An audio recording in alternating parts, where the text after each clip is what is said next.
On my main channel, you may have seen the video I just put out about fake news, how journalists are in these listservs where they all talk to each other, share ideas, and then sort of homogenize their thought. In that vein, I was going to include this in that video, but ultimately I pulled it because I felt it wasn't specific enough to what I was talking about. But this is about Guild Wars. If you're not familiar with it, it's a video game, and some of their devs apparently got fired. So there's some things I want to point out. You know, I'm not an expert on a lot of these things, but I did notice a few things that should be addressed. Before I do that, don't forget I have merch, and on this channel I frequently promote it. This shirt is available in the store, link in the description below, and it is the Illuminati Pyramid, the all-seeing eye toppled over, and underneath it is the motto for the US Office of Censorship. Silentium Victorium Accelerat, which means silence victory accelerates, and it's symbolizing the death of censorship. So if you think it's cool, check the shirt out. When you buy my merch, you really help support my work. So let's look at this story here. Guild Wars Studio fires 2 employees after clash with streamer. You know what I want to do? Before we actually read the story, let's grab some perspective on what's actually going on. Here we have a post from a woman, Jessica Price, where she said, "The dirty secret is I'm not sure if it's possible to make an MMORPG character compelling because people have different expectations about what the character will be." Basically, she said, hey, here's my opinion on developing a narrative. This person, Derar, I don't know how to pronounce that, said, "Really interesting thread to read. Okay sign. However, allow me to disagree slightly. I don't believe the issue lies in MMORPG genre itself. I believe the issue lies in constraints of the living story's narrative design." Tweet 1 of 3. The tweets don't, the full ideas about video games isn't what's important. What's important is he said, "Really interesting thread to read," with an exclamation point and an okay sign. Like, hey, that's cool. He ended with, "Nonetheless, I appreciate the insightful thread." End. Sounded like he saw a public post on Twitter and said, "Ooh, I would like to chime in with my thoughts. I disagree slightly, but hey, this was a great thread. That sounds pretty nice, really a nice way to approach this." Well, she got mad and said, "Thanks for trying to tell me what we do internally, my dude." And he said, "You're getting mad at my obvious attempt at creating dialogue and discussion with you instead of just replying that I am wrong or otherwise correct me in my false assumptions. It is really disheartening to me. You do you, though. I'm sorry if it offended. I'll leave you to it." I'm sorry if it offended. How polite. Complimenting your thread, disagreeing slightly, having a conversation, and then ultimately apologizing when she got mad. Well, she got fired, and let's pop out of BuzzFeed. People are uninstalling this game after it fired a woman developer. Guild Wars 2 has become the center of controversy for its decision to fire Jessica Price and Peter Fries. Many of you might be familiar with this story already because it was a couple days ago, but there's a few things I want to point out. So, you know what the tweets were. You know how polite they were, and how rather normal it was. So, they fired Jessica Price, and BuzzFeed wrote, "The decision came after one of the developers, Jessica Price, implied that a man named Derar, a YouTuber partnered with ArenaNet, had mansplained to her." Oh my. The other developer fired, Peter Fries, in a deleted tweet defended Price on Twitter. He'd been at the company for 12 years. He said, "Here's a bit of insight I legitimately hope he reflects on. She never asked for his feedback." Seriously? You go on Twitter, a public social media site, post something to the public, someone who is affiliated with your game compliments you, responds, you get mad at them, they apologize, and then someone else doubles down. This is crazy. This happened all on July 4th. So, you know, apparently, this is what someone said on Reddit. It's the meme, ANET devs, player feedback and attempt at discussion. Is this sexism? Apparently it is. After the firings were announced, the news was met with mixed reaction from the game's players. Many people defended the writers in their tweets. Someone said, "I don't think they should have been fired in light of everything they've done for the studio, the games, and past interactions. I don't think they've done anything unseemly or illegal or offensive." Someone else said, "Really shocking that ArenaNet would fire a woman for defending herself from harassment." I guess it's all mansplainers over there, huh? Boys club. Then they said, you know, very sad, misguided, misogynistic. Harassment. Let me first say this.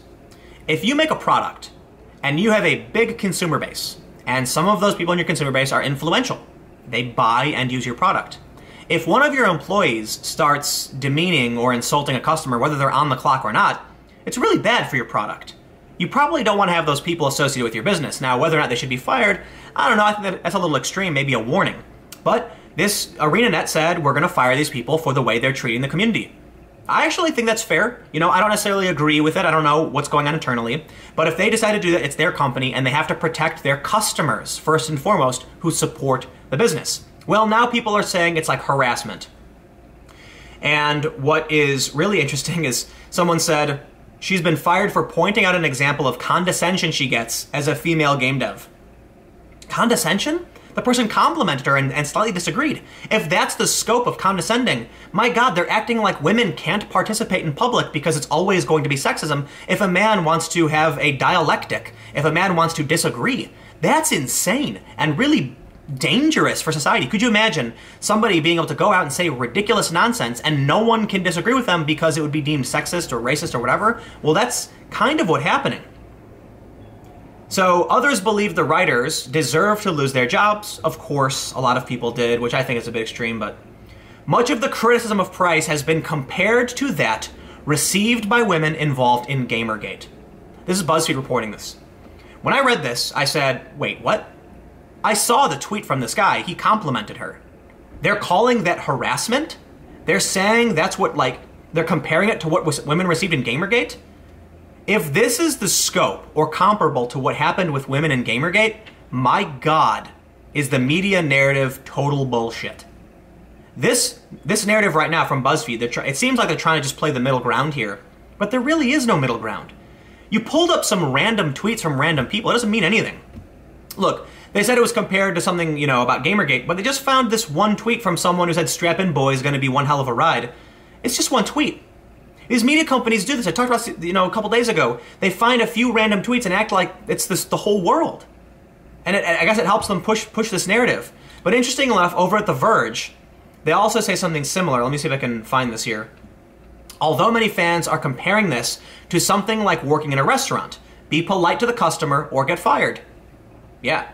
Price says it's impossible to talk about this incident without larger context about systematic online harassment, particularly the sometimes abusive relationship between fans and game developers, and the failure of games companies to address it. Games companies are genuinely unwilling to be honest with themselves about how they're complicit in creating and sustaining that environment, she tells The Verge. Remember when people said the customer is always right? I think it's a bit extreme, I don't agree with it, but the idea was that if someone walks in your store and is complaining and angry, you just say, let me help you out, and you kind of go along with it. When you've got a rude customer, you have to deal with it because you want their money. Now, to a certain extent, you don't have to deal with it. You know, if you're running a business and someone is being a dick, you can say, you know what, get out. And they do this. Video games ban people. They have community guidelines. So if what this guy, Derar, I can't pronounce his name, so again, forgive me, said was somehow offensive, then ArenaNet would have been like, you violated our rules, you're out. But no, the person who was being a dick here was the developer. And then someone doubled down and defended her. There's absolutely no reason. Look, if a customer comes into your store and says, hey, I saw that you made a new flavor of ice cream. Look, I'm not a big fan of spinach ice cream, you know? I think that when you're going for blah, blah, blah, and explain to you their thoughts, the appropriate response would be like, thank you for that, customer. What else is there? You want to engage in conversation, by all means. Or you can politely say, listen, I understand you don't like the ice cream. You don't got to buy it. It is what it is. And then they'll be like, okay. And then you can end the conversation. There's no reason for an employee, whether they're on the clock or off, to get mad at somebody. But not only that, imagine if someone, you know, because this woman is well known as an employee of this company. Imagine someone was walking around with a, you know, like Home Depot apron on and their name tag and was talking openly somewhere about what Home Depot does, and then someone politely said, hey, that's really cool that you brought that up. Personally, I disagree with what Home Depot does, and they started yelling at him. You are a representative of your company. So I think a few things that are important to consider here. You need to know the bounds of, you know, boundaries of your employment. As we enter this information world, just because you're not on the clock doesn't mean you can go online and say whatever you want, because you are still a representative of that company. You can't be mean to your customers. You'll get fired. But more importantly, what we're seeing here, how the media is saying that it's there's a bigger story of harassment. How people are claiming this woman was fighting against misogyny. It just goes to show you that what this guy posted was in no way misogynistic, in no way was offensive. He complimented her. Really interesting thread to read. Even said, nonetheless, I appreciate the insightful thread, and even apologized. I'm sorry if it offended. But that doesn't matter. Why? Because it's mansplaining. And someone even said here, I agree with her, though. She didn't ask for your opinion, and you came to her personal Twitter to unnecessarily dump your opinion onto her and tell her how her job should be done. Do I go to your Twitter and tell you how to correctly make YouTube videos? That's just insane. There's a saying, not really a saying, but you don't need to be a plumber to know your toilet's broken. You don't need to be a lumberjack to know that trees get cut down with an axe. You know, you might not be good at it, but you can certainly have insights and ideas as to how these things function. But more importantly, this guy is a community member. He plays the game. He makes YouTube videos and live streams about the game, so certainly he has good insights.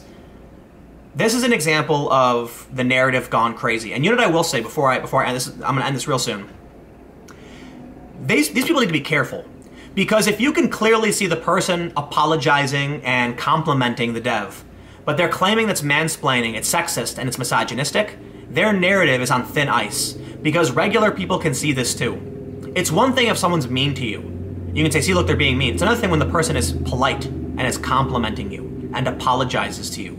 So I think this is indicative of how the media functions, claiming it was harassment. But anyway, look, I don't play the game. There's probably a lot more to this I don't know, so it is what it is. But thanks for hanging out. Stick around. I'll have a video up on my channel tomorrow at 4, my main channel, not this one. Subscribe, youtube.com/Timcast. I'll see you all then.